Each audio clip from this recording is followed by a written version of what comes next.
Now, making headlines this week was North Korean leader Kim Jong-un's surprise visit to China. It's to strengthen his own hand in advance of his meeting with President Trump. China did not want to be sidelined, so it just wants to make sure that China's interest is protected. The closest possible coordination between Seoul and Washington has to occur. I don't think Washington and Seoul are in the same place in terms of what we are willing to really give to the North Koreans. But the question is, are there steps that the U.S. and South Korea can take that would make their defensive posture seem less threatening? There are reports that Kim Jong-un's visit to Russia is imminent. Kim Jong-un is trying to buy some time here, wait out the Trump administration.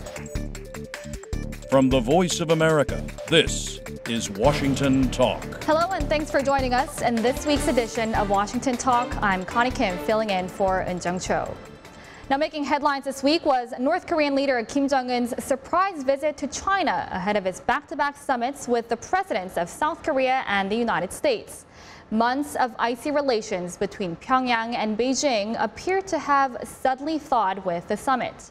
Then going forward for the U.S., what does this mean for the Trump administration preparing for the U.S.-North Korea summit?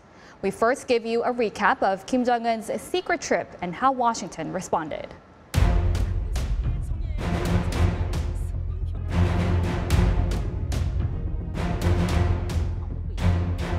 在朝鲜半岛形势空前巨变的情况下，我本着推动半岛和平稳定。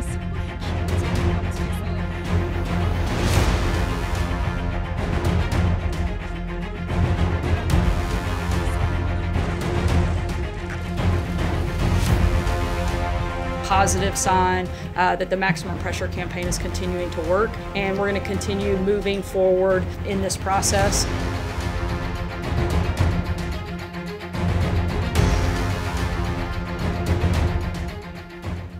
To get a deeper analysis into the future direction of Washington's North Korea policy, we're joined by two guests in the studio. Countryman is a former acting Undersecretary of State for Arms Control and International Security and is now the chairman of the Arms Control Association. Ms. Sumi Terry is a former CIA analyst who is now a senior fellow with the Korea Chair at Center for Strategic and International Studies. Welcome to the program. Thanks for having us. Well, I want to start with Kim Jong-un's bold diplomatic strategy starting from this year. Kim Jong-un, what was Kim Jong-un's strategy? What was Kim Jong-un's purpose of visiting President Xi Jinping? I think in brief, it's to strengthen his own hand in advance of his meeting with President Trump. He wants to demonstrate to the leadership in Beijing that he is serious about his intentions and that he's prepared to negotiate seriously, and in that way, to improve a very tense relationship between Beijing and Pyongyang. And if we take a look at what Kim Jong-un told Xi Jinping during the summit, according to Chinese state media, he's reported to have said the issue of denuclearization of the Korean Peninsula can be resolved if South Korea and the United States create an atmosphere of peace while taking progressive and synchronous measures for the realization of peace. Now, there are various interpretations of what progressive and synchronous measures mean.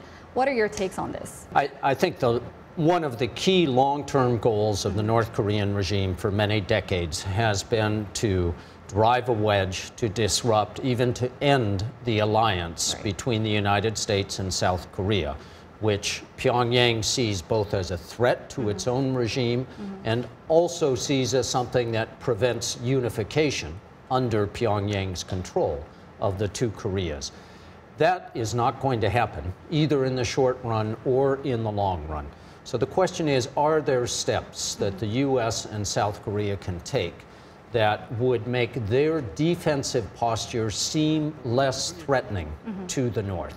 And if there are some such steps, then perhaps we could get to the beginning of a step-by-step process where both the U.S. and North Korea take steps to reduce the threat to each other. But my concern is that I don't think Washington and Seoul are in the same place in terms of what we are willing to really give to the North Koreans. I mean, if there is a summit between Trump and Kim Jong-un before May, that's right around the corner. But I don't think we are in a space that we are willing to really give a whole lot of things away, including relaxation of sanctions or anything else. So I'm afraid that we're not going to be completely aligned, Seoul and Washington. We, U.S., has a little bit of a different expectation from what China expects, South Korea expects, or Japan expects. So I think coordinating all this will be a challenge. Right. And the role of South Korean diplomacy is crucial. I think the ROK has done an exceptionally good job diplomatically to get us to this point. The meeting between Kim Jong-Un and President Moon will be crucial, and then the single most important step will be discussions between President Moon and President Trump about how to get to a realistic set of goals for the summit with Kim. Now, Ms. Suri, you mentioned that North Korea is going to seek for relaxation of sanctions. Then is President Trump going to accept Kim Jong-un's proposal here? Well, considering that we now have even more of hawkish national security team with John Bolton as a national security advisor, and we know how popular things, I'm not sure. I don't think so, because President Trump has even recently said we need to continue with maximum pressure. I think the Washington and this security team is very, very skeptical of North Korea's intentions. They think that North Korea is trying to buy time while they continue to work on the program. So I think we are trying to avoid the mistakes that we have made in the past, which is relaxing the sanctions a little bit too prematurely. So I think this is they're going to have some pushback here, and we're not going to be really relaxing sanctions too early. I think it would be difficult for the president to move rapidly to relax sanctions in response to just words from Kim Jong-un. But the question is, when the president goes and states his maximum demands and Kim does the same thing, they will not intersect. Does that mean the talks simply break down and President Trump says, well, I tried? Or do they continue and they try to find a way to close the gap and begin a process? That's what we really can't know. The appointment of John Bolton, who has the most antagonistic view of North Korea that anyone could have, makes me a little more skeptical, but I try to remain optimistic. So far, Kim Jong-un has stated its commitment to denuclearize the Korean Peninsula, and it seems the U.S. and Pyongyang are a little different, are on different pages when it comes to this interpretation. What are your takes on this? For the United States, it is something that is clear, absolute, requires North Korean action, and requires it in the very short term. For North Korea, I think they see it as the end point of a very long process. And it is a crucial question for the success of these talks, whether you can bridge those two very different concepts. And it's an important question also, what does Beijing think and what does Seoul think are the definitions of denuclearization? When they, we keep hearing from the South Koreans, the North Koreans who are seeking now, they are into denuclearization on the Korean Peninsula. But what does that mean? Because we've heard that phrase before, denuclearization on the Korean Peninsula, right? It includes South Korea too, the U.S. extended nuclear umbrella over South Korea. That usually meant you need to get the U.S. forces off the Korean Peninsula, sort of the breaking of the alliance. So we're still not clear. And I think Xi Jinping was looking for some sort of clarity and some sort of policy coordination. And exactly, one point I want to point out is that North Korea has been using South Korea and China in conveying its position to the upcoming summits. How do you think President Trump should interpret North Korea's intentions here?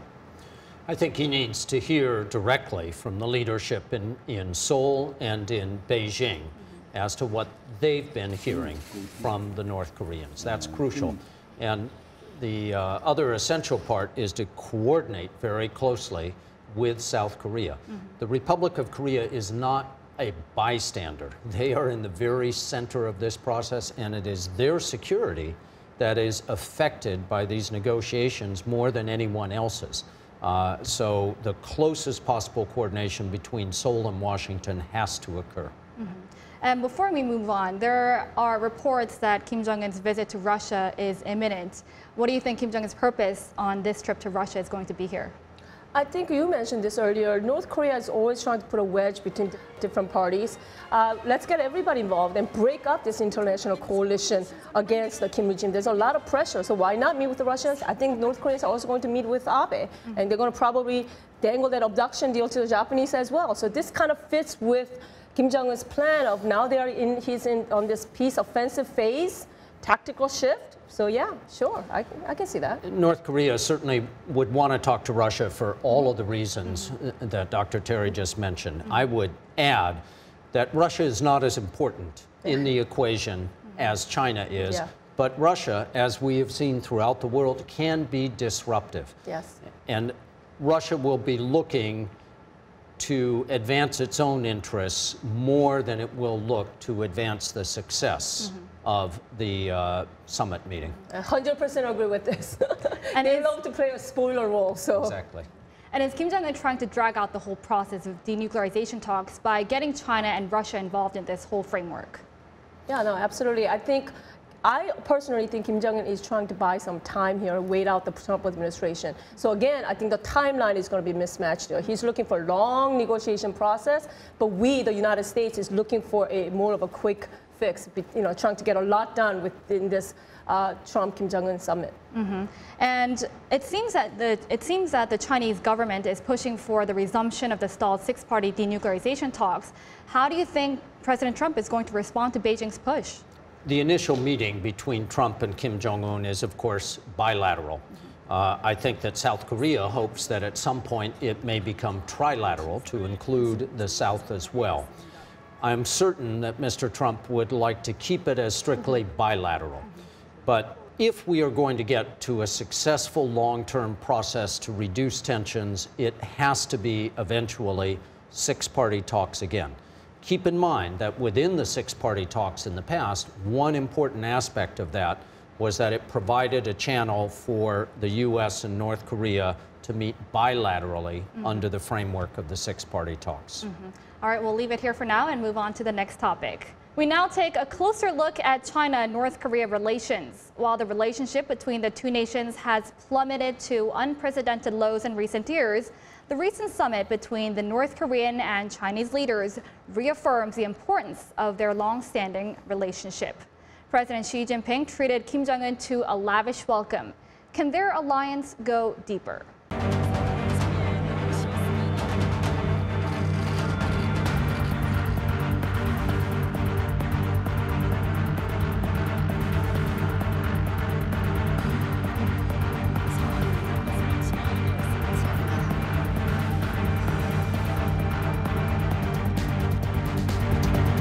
우리의 첫 상봉은 획기적인 이정표를 마련한 훌륭한 계기로 되었습니다.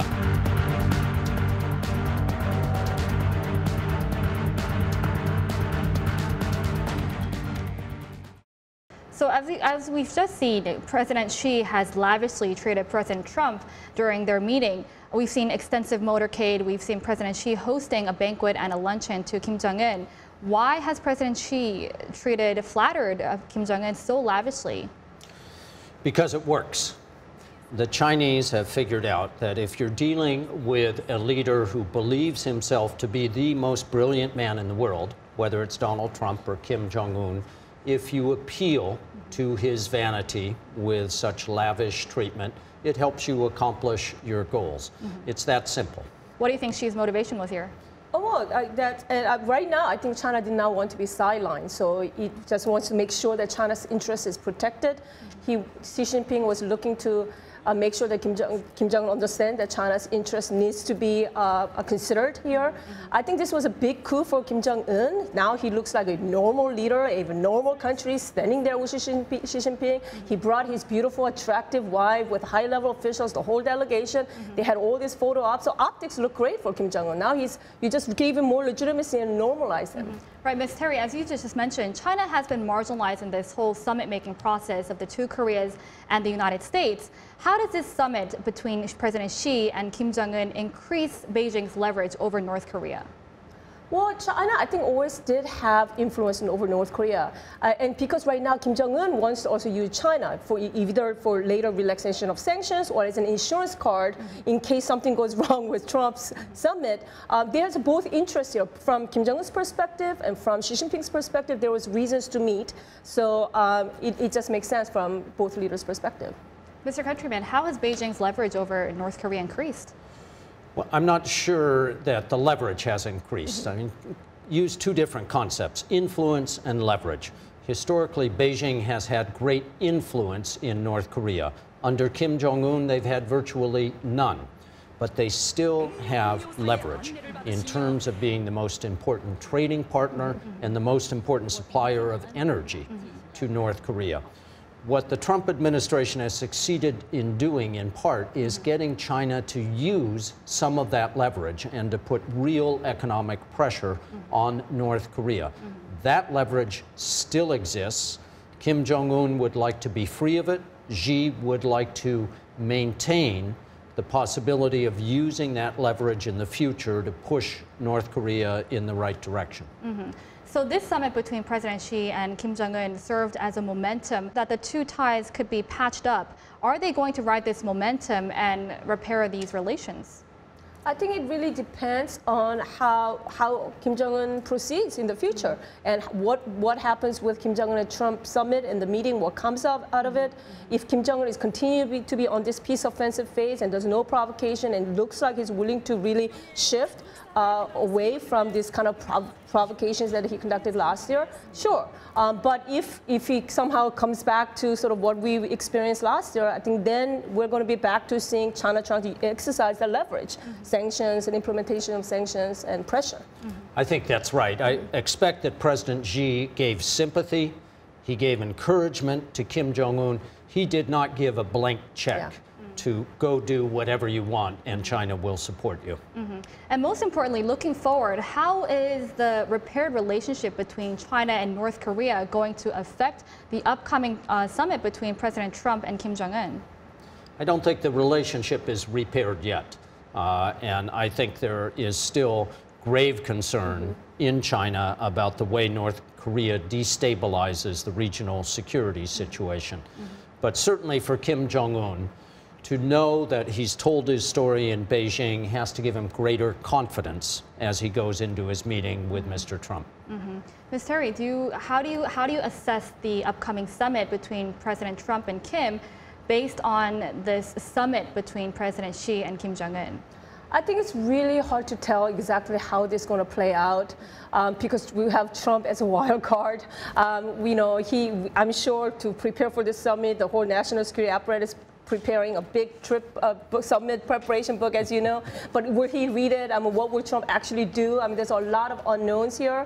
But we'll see. I mean, I think this is really hard, too early to sort of say how it's going to go. I mean, it could go well. I think optimistically, the best case scenario is Kim Jong-un and Trump meet, they have some sort of chemistry, some sort of rapport, agree on some grandiose statement about commitment to denuclearization, and then sort of that's the beginning of the process and let other people, sort of lower level officials work it out. Right. But there's also risk that things can go bust. And then now, you use that engagement negotiation card, so what will you do after? So right now it's very important, I think all hands on deck to make sure that Kim Jong-un and Trump meeting goes well. Right. I think that's exactly right. Kim Jong-un knows this is complicated. Yeah. President Trump seems to think it's simple. I don't think that President Trump is going to read a big briefing book. No. That creates the risk that they will collide very early on and give up the process without fully exploring whether they could do something more. As I said before, I want to be optimistic. I think that the Republic of Korea and President Moon himself have a crucial role to play in preparing President Trump for these talks. Well, we'll definitely have to wait and see how the developments on North Korea develop. And before we let you go, we take a quick look at a North Korea picture of the week. Now, this is a cartoon this week. It looks like Kim Jong-un is headed somewhere in a bulletproof train, looking somewhat grumpy, bored, and impatient. What do you make of this cartoon? Go ahead. Well, no, it's amusing. It looks like the beloved leader on his way to China. I've given up commenting whether editorial cartoons are fair or not. It reminds me, though, of the kind of impatience that certain American presidents show. What do you think? Maybe it's a larger point about, are we there yet? We know that North Korea's actual long-term goal is getting that international acceptance of North Korea as a nuclear power. I don't know. It might not be just China. It could be just his impatience in general, trying to get to the final goal line. Yeah, exactly. So I think he's definitely waiting to see if they're actually going to come to an agreement on whether Kim Jong-un wants, on what Kim Jong-un wants here. Well, thank you very much, Mr. Countryman and Ms. Terry, for joining us today. Thanks for having us. Thank you. Thank you. Well, that's all for today's Washington Talk, and from all of us at Voice of America, thanks for watching. This has been Connie Kim.